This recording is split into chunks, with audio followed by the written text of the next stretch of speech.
Hello and welcome to day 4 of our daily bulletin Moneycontrol at Davos 2024, which is our rolling coverage of all the top voices right here at the World Economic Forum. We kick it off then with a big voice from the Indian government.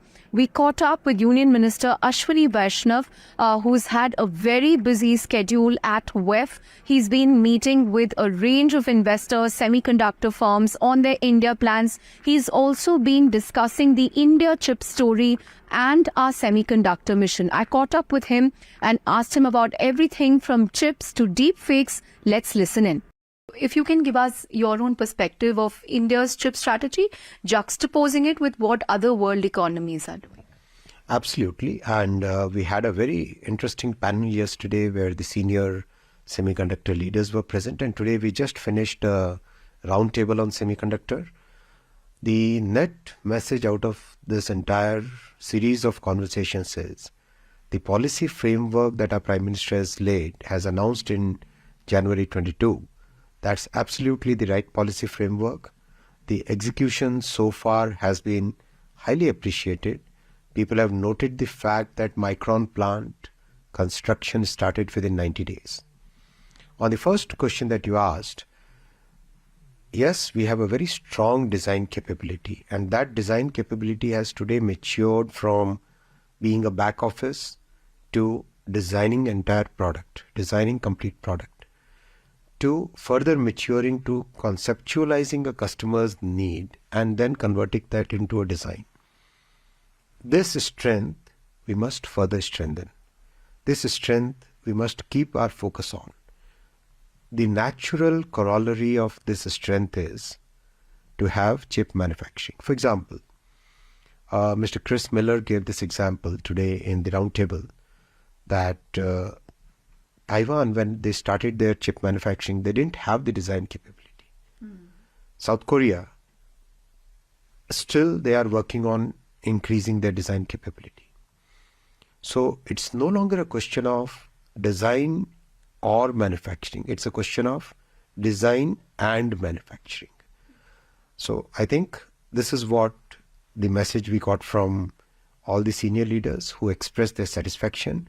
And I think this is the right policy framework that we are right now operating. So, sir, will these regulations come from the existing framework currently, the deepfake? See, the elections are just around the corner. At this point of time, we are working with the existing regulatory framework.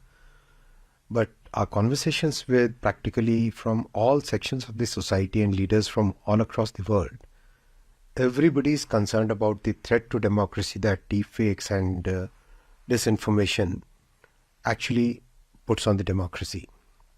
It's a very big impact. Yesterday I was discussing with the digital transfer, the communications minister from Singapore and with the digital minister from Japan. It's a serious problem. We really need to now move to a framework in which the social media platforms, they start taking responsibility for what they are publishing.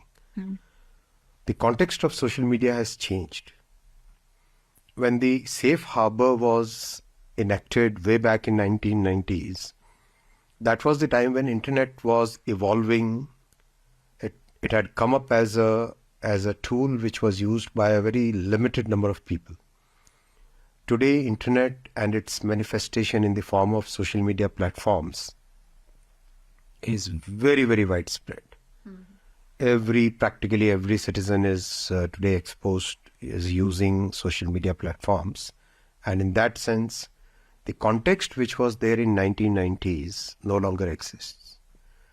The platforms are also not pure platforms anymore because they are using their moderation policies, they are using their content moderation policies. So they are not platforms in that strict sense. So time has come when the entire global community takes a real look at the entire construct which has been in existence for a few years. We also had a chance to briefly catch up with the RBI Governor Shaktikanta Das on how the Indian banks will stay resilient amidst external shocks and the RBI's recent moves to crack down on unsecured loans. Here's what he said. At the CII, you spoke about how India is projecting stability. You also gave a growth projection of 7%. You expected inflation to ease. But tell us, how do you assess the systemic ability of Indian banks to withstand external shocks that may result in a contagion risk? See, Indian banks and the overall Indian banking system have withstood the huge international turmoil which the whole world witnessed, starting with COVID, followed by the impact of the Ukraine war. And when many banks in advanced economies were facing serious problems, the Indian banking system, in fact, has emerged stronger out of this multiple crises, overlapping crises which we witnessed in the last few years. And all the parameters of performance of the Indian banking system today are very robust, and there has been remarkable recovery in the Indian banking sector. Thank you. Also taken a lot of steps to crack down on unsecured loans, sir. What is your current... No, it's not a crackdown. It's not a crackdown. We saw some potential buildup of stress, so we have acted preemptively. From two big voices from India at the intersection of policy making and governance, we bring you a global voice. We caught up with OECD Secretary General Matthias Cormann on global macros, why India is a bright spot and how Europe is expected to perform going forward. Let's listen in. You have a ringside view to the Eurozone in particular. What can we expect as far as Europe's growth is concerned? What are the buckets of concern? Well, in a global context, certainly growth in the Eurozone will be less, but it will continue. It will be continued growth. And of course, I mean, Europe and European economies have been particularly heavily impacted, for example, by the flow-on implications of Russia's war of aggression against Ukraine and the impact that has had on energy prices and energy security in particular. But we do expect the European economy to continue to grow. Right. India has been described as a bright spot. Even the IMF has spoken about how it could be the third largest economy by 2027. What gives you hope about India, and what do you think needs to improve?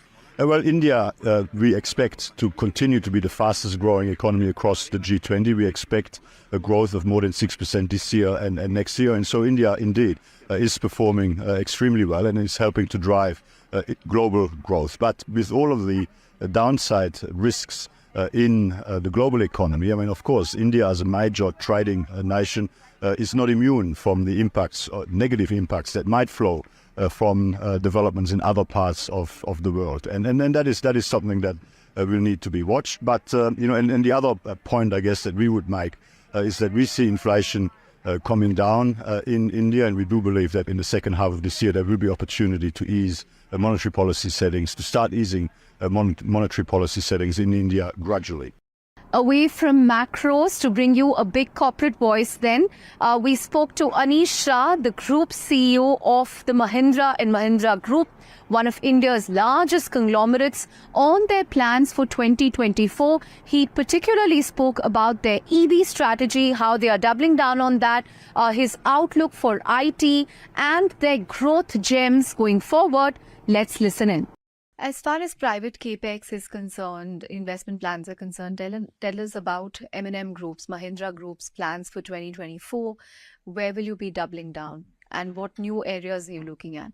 So we've started 24 with doubling our capacity in the auto business, which is a journey we began about 2 years ago, and we're just concluding that now. We're looking at launching our electric vehicles. We have talked about our 5 born electric SUVs starting December this year. We are on track, probably slightly ahead of track, and these are fantastic cars. I've driven 3 of them, and they're just amazing. So I'm looking forward to having them on the roads. It was also a hectic day of IT interviews for us here at Davos. We caught up with the CEOs of TCS, HCL Tech and more. Let's listen into what some of the CEOs of some of India's biggest IT firms had to tell us in these interviews on client budgets, recovery in discretionary spend, hiring trends, and more. In terms of GenAI, people have been talking about it. IT companies are talking about proof of concepts and projects. But when are we going to see momentum? Because if you look at Accenture, they already seem to have a fair amount of momentum in terms of deals, the way they are reporting the pipeline there. We announced like in the last earnings call season also, we are doing close to about 250 different initiatives or proposals, programs are in the pipeline we are talking about. And we also talked about 4 programs that moved from POC stage into production.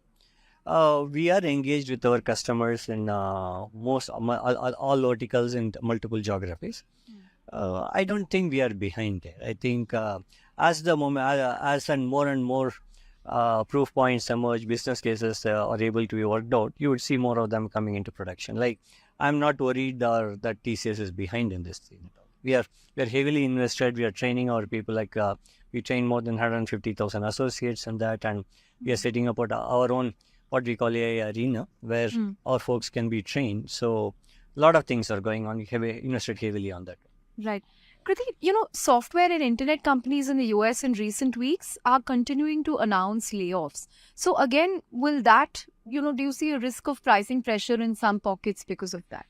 Last year, we have held on to our pricing. Like, in fact, more or less it's been stable. And at this time, I don't see any immediate pricing impact. Like, I don't know what would happen 2-3 quarters down the line, but I'm not seeing any pricing pressure at this time.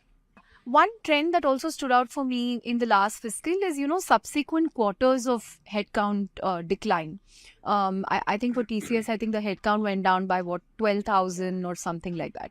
What I want to understand is this because you overhired, say, a couple of years ago, there is more supply and that is catching up with demand? Or, are we seeing the effects of, automation, AI, productivity? Just want to understand. Or is it weak forecasting of demand? What do you think is the reason why we've seen? It's a combination of everything, right? Like we did mention this before. I won't say we overhired. I would use the word we proactively hired from the market, sensing a demand situation at surging demand. And over the period of time, we trained them in the technologies where we will have opportunities to deploy. And when we saw the weakness in demand, we realized that we have enough people with us.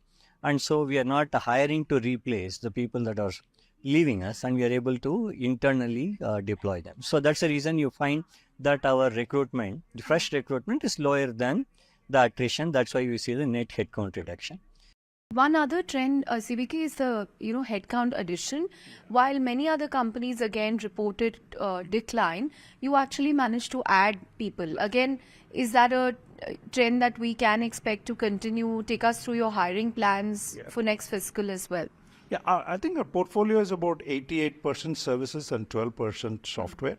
The 88% of the services business has some linearity with the people addition and the revenue growth. So with the good growth that we've had, 5 to 5.5% that we are forecasting, we needed to add more people. So while in the first half we declined, in the second half we started hiring more. Last quarter we hired 3,000 plus people, which includes 3,800 freshers. So I think it's really correlated to the growth. This is a factor of the demand that you forecasting. That's right. Right. Is it too early to say that AI or automation is impacting headcount? Is this just a factor of demand and forecasting? See, I think there are two things, right? First is there is all the customers. There are 3 pieces of work. One is all the customer service, call centers, all those type of work. We don't do any of that. We do very, very little. Wherever we do, we are mostly consulting for the clients to bring the right level of technology and optimization. So I think there we don't have headcount, but somebody has a lot of customer services work, the headcount will definitely reduce. The second aspect is software development. Software development, we believe one can get anywhere between 10 to 30% more efficient using Copilot and all of that. But that journey is not something which is immediate. It's going to gradually kind of over the next 3 years, we think that level of productivity is possible in a pure play software development kind of environment. And the third is really the operations, which is managed services, application support, infrastructure support. Here, there is already a very high level of automation driven by machine learning and all the hyper automation solutions. There, the incremental benefit that you can get through GenAI is marginal, right? And maybe another 10-15%. So effectively, I think I don't see this to be reducing headcount. There's going to be a lot more surround work around GenAI and all of that. I think that will more than offset. Next set of discretionary spend is going to be largely driven by all the surround areas, which really makes AI much more productive and useful for every enterprise. The big attraction today in Davos on the final day of the World Economic Forum was a session that had OpenAI's Sam Altman. Now, Sam Altman has been in the news wheel continuously for the last few months, but here's what he spoke about at Davos. I don't think they're guaranteed to be wrong. I mean, I think there's a spirit, there's a part of it that's right, which is this is a technology that's clearly very powerful, and that we don't know, we cannot say with certainty exactly what's going to happen. And that's the case with all new major technological revolutions. But it's easy to imagine with this one that it's going to have like massive effects on the world, and that it could go very wrong. The technological direction that we've been trying to push it in is one that we think we can make safe, and that includes a lot of things. It's we believe in iterative deployment, so we put this technology out into the world along the way, so people get used to it, so we have time as a society, our institutions have time to have these discussions, figure out how to regulate this, how to put some guardrails in place. Can you technically kind of put guardrails in, write a kind of constitution for an AI system? Would that work? If you look at the progress from GPT-3 to GPT-4 about how well it can align itself to a set of values, we've made massive progress there. Now, there's a harder question. With that, then, it's time to wrap this edition of our bulletin coming to you from Davos. But we will be bringing you more voices in the coming days. Stay tuned.